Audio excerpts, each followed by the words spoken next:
The rabbit and the shadow. The meadow held its breath. At the edge of the tall grass, beneath a copper sunset, a small rabbit trembled, eyes wide, ears stiff, heart pounding like distant drums. Something followed him. Something dark. Something silent. Every time he hopped, it hopped. Every time he paused, it loomed. His shadow. To others it was nothing, a trick of the light. But to him it was a lurking monster, thin as smoke, silent as fear. "Stay back!" he squeaked, kicking dust at it. The shadow kicked dust too. He bolted through the meadow in a streak of white fur and terror, but the dark shape chased him over roots, through clover patches, past startled butterflies. When he finally collapsed beneath a moonlit oak, panting, trembling, there it sat beside him. Waiting. He squeezed his eyes shut. I'm never moving again.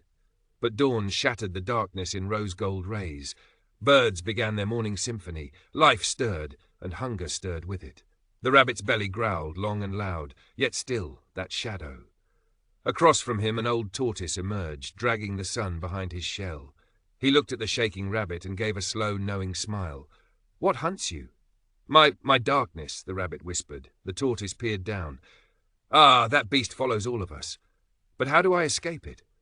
The tortoise chuckled, a deep, pebble-on-water sound. "You don't run from a shadow," he said, "you walk through it." Then he lumbered away. The words stuck like burrs in the rabbit's fur. Walk through it? But how?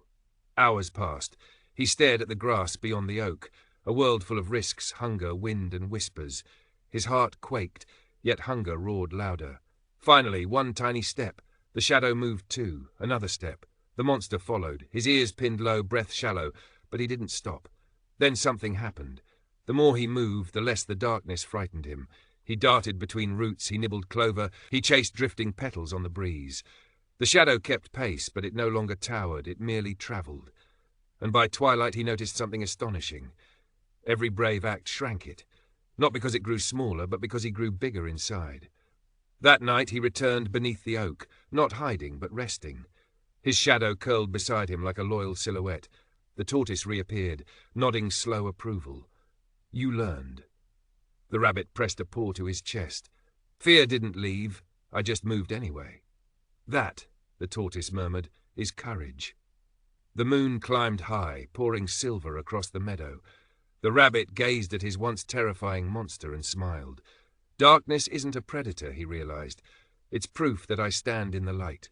So he hopped forward, not to escape the shadow, but to lead it. Thanks for listening.